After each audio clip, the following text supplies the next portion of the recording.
Ladies and gentlemen, blew my mind, yes. Give it up for the director. I would like to invite you on stage right away, Lisa Brühlmann. Let's have a seat, Kiva.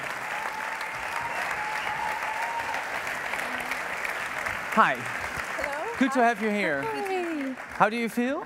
Relieved in a way? Yeah, yes. is it still, because you've seen it a couple of times already, of The course? film? Yes. Yes, yes. But still, is it difficult to watch? Well, Difficult in a way, because you see everything that you would have done different. Yeah. Well, there's small things, Okay. but yeah. Okay. You can always do things better and better, of course. Yeah, yeah. I'm gonna surprise you a little bit. Okay. Stay seated, because I have something to lighten the mood a little. I don't know if you know already, so I think it's a huge surprise. No. This is champagne, that's Yeah. right, yes. Yes. There's champagne for everyone. Look on the arch. No, it's not an Oprah moment. It's not an Oprah moment. Maybe you can open it and hold on to it, because maybe you need it to hold on to something. Oh God, okay. Because I think you know quite well-renowned film festival in Germany, in Saarbrücken. And I have to look up for the correct name. The Max Ophüls Film Festival. Yes. Does it ring a bell already? Yes. So you. Because I'm happy to tell you that you've been awarded. You won an award for Best Director. Wow. Congratulations. Nice. Yes. So wow. pop that champagne. Wow. So it's really live. It's really live. So wow. This is really live, and the message just got in. And yeah, I think nobody knows so, yet. Okay, so yeah. So there you go. thank you so much. So, yeah, I'm really have happy. a nice glass we of celebrate champagne. together. Okay, Yeah. so nice. Well, I have something else as well. Congratulations, by the way. Did you have a statement prepared? Well, I'm just very happy. Yeah. I'm very happy and baffled. overwhelmed, and it's really nice. Yeah. Okay, I've got something else, because you can drink on an empty stomach, right? Okay. Do you know the Dutch tradition of herring? No, I have to. Okay. I really like fish, so. There you go. You really like fish? Yeah. Okay. Did you eat this before? Because some people Herring, find it hard to. is it very salty or? Yeah, salty-ish. Yes. Okay. Everyone here in Holland knows what the tradition with the herring is. I'm saying hi to everyone who's tuning in again all over the world, of course. Lisa is here and she's celebrating, and we're celebrating this with herring. Okay, but you eat it with your hands? Yeah, well, we can do it because I have to explain. Okay. Voordoen, yes. I'll tell the people how it works. Here you go. I need instructions as well. I don't know what. Yeah. Kiva is from Canada, so she doesn't know as well. Okay. You take the tail. Okay. Especially after the scene we've just seen, this is a bit difficult to eat, but go ahead. You take it up, and then you just slit it. Really? Yeah, down. The whole thing? But not the whole swallow. thing, right? Eat and swallow. No, just chew. You can chew. You can chew. There you go. Okay. Yeah, it's horrible to eat on TV, but we're gonna do it anyway. I'm gonna remember this. Okay. Okay. Okay. Yeah, it's not so bad. It's not so bad, okay. No, I really like it. Yeah? Yeah, Kiva? it's nice. Kiva? I feel very healthy now. It feels like it's good for my brain. Is it something you eat when you're really drunk and you wake up the next morning and then you... Whenever you want. Yeah, okay. Whenever. It's a day thing. It's mainly a day thing, actually. I will keep it for later, for dessert. No, you have to finish it no, first. I'm sure it'll stay really well. We don't continue this Q&A if you don't finish the fish. No, just keep that going. I've got a question already from Mate from Slovenia. Yeah. He or she is asking, oh my God, did she really eat that fish? It's not about you eating this fish, Yeah. but it's of course about the fish in the film. Was it a film fish or was it a real fish? Well, she eats fish 3 times. Yes, of course, Those of the aquariums, they are not real. They were like jelly, they were not real. Jelly as in... jelly like gummibärchen, you know, like this, just without sugar. But Okay. Yeah. So they were not real, but the one when she's at school, it's a real fish, but it's a dead one, a very fresh one. Good for her, it was a dead one. Yeah, But she didn't, I mean, yeah, she didn't really want to eat it, and I was like, hey, it's not a big deal, I'll show you. It's, but it was raw, it wasn't prepared or anything? It was raw, it had everything on it. It's not a little like bit sushi, this, nice, yeah, it's not like sushi. Yeah. And then I told her, look, I will do it, so it's really not a big deal, so I did it. You dug in. Yeah, I dug in. And I had all these things in my teeth and the smell the whole day. You have to smell for the whole day. Yeah. And then she did it as well. So, yeah. So you made her convinced by doing it yourself? Yes. Okay, that's exactly. a brave thing. So she did it, but she didn't have to swallow it. Oh, okay. She just had to chew a bit. And she could swallow that. And she was what age, at that moment? At that moment, she was 16. Oh, okay. Yes. For a 16-year-old, it's something, right? I think, to eat a fish like that. Yes. Well, it's actually for any age, something. Yeah. I mean, if you're really hungry. Yeah. Hashtag live cinema, ladies and gentlemen, is the way to pose your question for us on stage on Twitter, and you can send a message to the telephone number on the bottom of the screen. It's also for the people here in Rotterdam possible. Kati says via WhatsApp, the type of body horror and genre the film was reminded... Again. The type of body horror and genre the film was reminded me a lot of the French film Sauvage or Raw. I was wondering if there was any inspiration taken from that. No, it wasn't. I mean, of course, I heard about that movie. I think it just came out soon before we started shooting, so I didn't want to watch it because somebody told me, hey, there are some similarities, and I didn't watch any movies at all a half year before I started shooting to not get distracted or so. Oh, yeah. And I finally got to watch it 1 week ago, Raw. Yeah? Yeah. And so were there similarities? Yes. Yeah? I mean, I really liked the movie, and I see the similarities, but I think it's also very different. Yeah. Is it something you hate, if there's something in your film and it's also used or done somewhere else? Well, no hate is... I think you can see it... Great minds think alike. No, I think maybe there are some stories in the universe or some themes, and then they come to us, and we have to tell it, and then it gives this wave. There is this wave, and people tell similar stories. So, yeah. Dace says from Latvia, from Riga. Thanks for tuning in. Dace, this isn't the first mermaid-themed coming-of-age film we've seen lately. Were you inspired by Agnieszka Smoczyńska, The Lure? No, I was even not. I started actually writing that movie in 2013. So I had my way to go, and then we were shooting in 2016. So no. We've got a great clip lined up. Kiva has a great clip about mermaids. We'll talk about it very soon, because there's so much to tell about mermaids. Yes. We found out preparing this Q&A. But first, the theme, because was it a personal story for you as well? Yes. The coming of age with this intense struggle. Well, I mean, of course, she's a fictional character, first of all, above all. But of course, there are some feelings or experiences of my teenage time I put in there. Yeah. Was it that bad? No, I think actually it's one of the most wonderful times in life. But I don't want to go back. I mean, it's both. It's good and bad. Everything is exaggerated. Yeah. So, yeah. I can imagine a little bit, because when you're a teenager, you're not used to the transition of your body, and but the intensity of this struggle is so intense. Is that typical a girl thing, you think? That it's so intense? Yeah. I think for girls it's more intense than for boys, because the changes are bigger. And also the discovery of sexuality, there is much more at stake for girls than for boys, and more pressure. Yeah.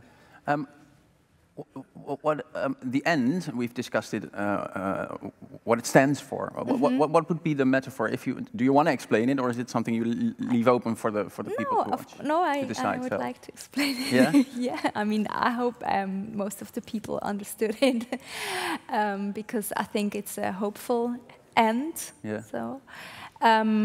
She goes into the ocean and she finds her freedom and her peace, and she also reconnects with her power, you know, with her nature. Yeah. And yeah, when I was doing the research, I was reading also a lot about C.G. Jung, and he says that the ocean is the archetype of the mother, and the mother is our first home, so she finally goes back home. Yeah. This fascination for the mermaid is something you had a long time already, right? How did that start? It started in my childhood already. Yeah. I was fascinated. You had this picture, I think, in your room. Yeah, that was. You can see it here. Yes. Yes, this is Hylas and the Nymphs. It's one picture that I knew since I was a child, and in one of my short films, I was doing a short film about that picture. Yeah. Because for me, those nymphs and also the mermaid, she has this sense of anarchy, which I thought is really something that fascinated me, and I wanted to tell a story about it. But already as a teenager or as a young woman? No, or then I was not. That happened later? Yeah, that happened later, yeah. Steffi says, from Rotterdam, maybe she's in the room, is the transformation into a mermaid symbolic for something else? Yes, of course. Yes, of course, yeah. I think the metaphors works in different layers. It works for the puberty to becoming a woman, yeah. But also, to reconnect with your nature, to also, you know, there are no boundaries in the ocean, so she's absolutely free. There are no constraints from society. It's different world she goes in. And so it's a metaphor to also to love yourself. Yeah, there's a silly question on the screen, so that's why everyone is laughing. I'll ask the question. Why did she turn into a mermaid and not an octopus? That would be the one that you were laughing about, right? An octopus? Yeah, you could have chosen any animal or another animal. It's a very good question. Maybe in the next movie. Now, finally, I have the idea for the next movie. There's a good reason to choose for the mermaid. Well, you've told that already, but well, the mermaid has been in many movies. You've found quite some references, right? Yeah, I mean, a few already came up. The lure, obviously, and I also really liked Raw. Okay. But I think this is a clip from a documentary that came out last year. It was at IFFR and also Hot Docs in Toronto. But it's a documentary and so real life women. So we just want to share this one. It's about people. But don't spoil fascinated about. Don't spoil it. No? We should the clip. Okay. But it's real. That's what it's real. It's real. It happens. It's real. Yeah. Okay. Well, it all started for me when I was about 11 years old, and I first watched the movie Mr. Peabody and the Mermaid. For me, her tail was her armor. I needed to feel that I could escape what was happening to me. I knew something was different about me. I always felt like I was outside looking in. You know you can't breathe, but you almost feel like you can. You're not sinking, you're not rising. We're so powerless in so many aspects of our lives, but when you have your tail on, you are this strong figure. You're this myth.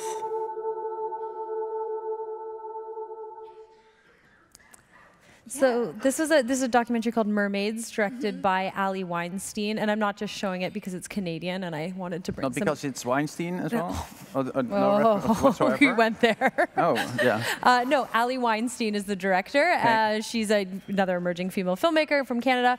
But what I love so much about this and everything you're saying as well is this the power that we have, and also this eternal allure. There's been a few questions I noticed on here.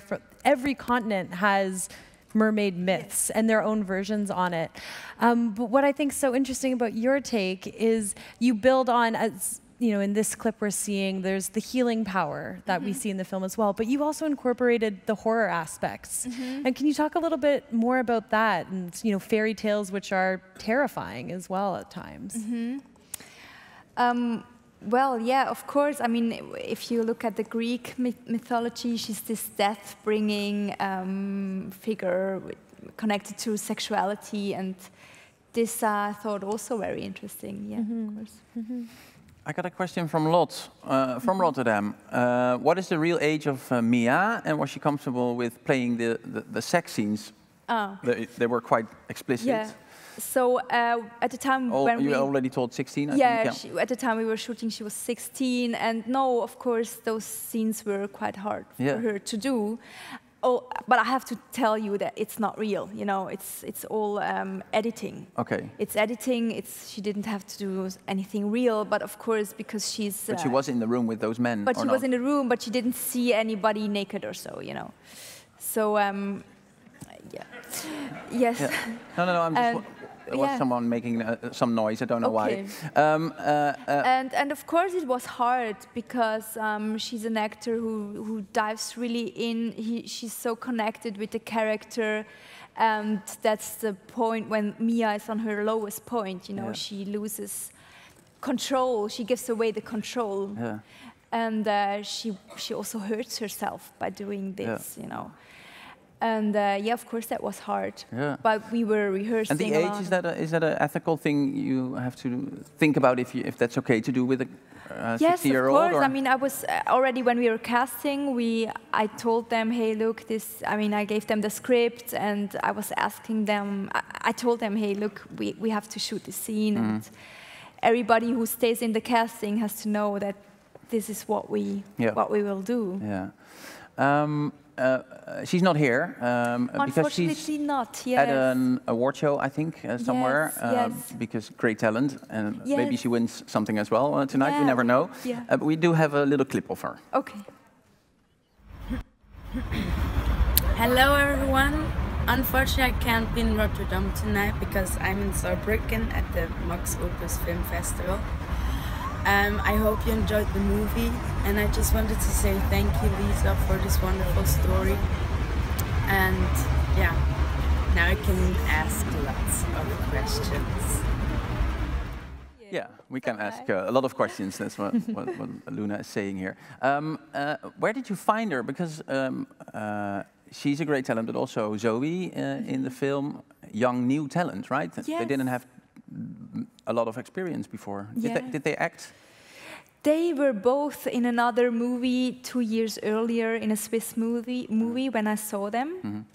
And I wanted to get to know them, which was really good because then they had to be 14 years old, I mean, much younger, and they also did a huge casting. But then I did another casting, of course, with 300 young Swiss people, but they just stood out. So the guys from the other movie did a really good job. Yeah. The language in the film, I know a little bit German, but I haven't heard, well, Swiss German is completely different, of course, but the word bouncing and stuff like that, is that a language you already knew, or is that something they came up with? Or is it even a thing, bouncing? Do people say this? No. It's actually funny because the word bouncing came from my mother has a godchild, and she used to live in Australia for a long time, and she's much younger than me. She's around that age, so she used this word, and I thought it's a funny word, and I wrote it in. So my teenagers didn't know that word, but they really liked it. They didn't? They didn't, no. Okay, so they didn't use it? They didn't use it, no, but now it's transferred in the youth language. But they also gave me some words. Yeah. Like? Broody. Broody? It's like brother, you know. Oh, okay. So that the girls each other, like bro, okay. Like bro. Bob says on WhatsApp, how did you create the fishtail? Did you use computer effects, or was it real? It was actually both. It was real, right? It was real. It was real. There is this real fishtail in the cellar of the production company right now. This huge one, because It's rubber? 40 kilo silicone. Wow. Oh, silicone. Okay. Because that's something you picked out as well, Kiva. The tail. Yeah. I mean, I think we have a. Now that we know that it's real, I would love to rewatch that scene again, which I do believe we have a clip. Yeah, it's beautiful. Ah, okay.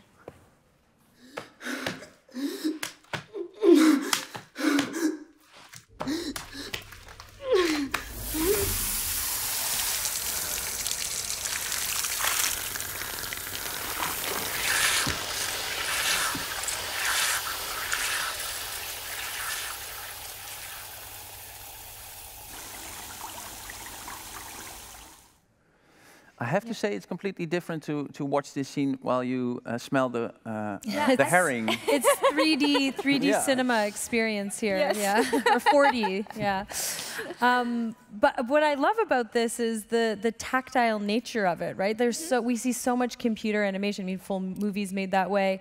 Nothing wrong with that. But to me, this almost reminded me of like 80s horror films, and that made the shock even more profound when you have the reveal of the tail. And I was curious, did you want to do that for style reasons, aesthetics? Was it budget, or what was the thought process? No, it was aesthetics. Yeah, we.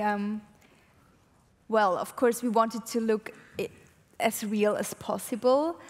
And I think it's not. We didn't have the budget to do it with VFX. And how long did it take to create it? Yeah, it took half a year. Wow. Actually, half a year, because you have to do these layers and and to take the prints from her real legs, because it would only fit her, because it had to fit perfectly. Yeah. Question from Dave's. We do have some time for some extra questions, so if you send it on WhatsApp or Twitter, you're very welcome. Dave's from Harare, capital of Zimbabwe. They've been watching as well over there. Any thoughts of making a sequel based on her life afterwards as a fully evolved mermaid? Yeah, it's a nice question. Yeah. You've got the tail already, it's there. Yeah. It's not planned yet, but you never know. No. What is the next project? Do you have anything in mind? Because is this the line of work you want to continue in? With this fantasy part and... Could be. I mean, I'm developing projects right now. It's nothing that I can tell you about now. No. It's too early in this stage. I like the genre mix, but let's see. Yeah, let's see. Yeah. Jasper says from Rotterdam, Jasper dus gewoon, are you planning to release the soundtrack? I heard a few Cigarettes After Sex tunes there. Yes, of course, the soundtrack is released. I mean, Cigarettes After Sex, I think it's not on the... You can download it anyway, you can buy it anyway. Yeah. And the soundtrack is on Spotify. Yeah. Okay, so it's out there already. Yeah. I'm gonna congratulate you with the film, the result, of course, and your award. Thank you so much. Now you can celebrate. Yes, I will. Yes. And I have to tell you, you ate the fish, and you were sick, right? Yesterday. Yesterday. So I hope you stay well. Now nothing can happen. I hope so. Well, ladies and gentlemen, give it up for the director of Blew My Mind. Thank you so much for being here. Thank you, everyone, for asking questions and sending them. We have 2 more screenings lined up tomorrow, Nina and Nico, and they're both wonderful. So tune in again tomorrow, I think at 4 o'clock European time, Central European time, and we have chocolate for you, Lisa. Oh, really? There's chocolate. Thank you, and see you tomorrow. Bye-bye. Thank you so much. Thank you. Thank you so much.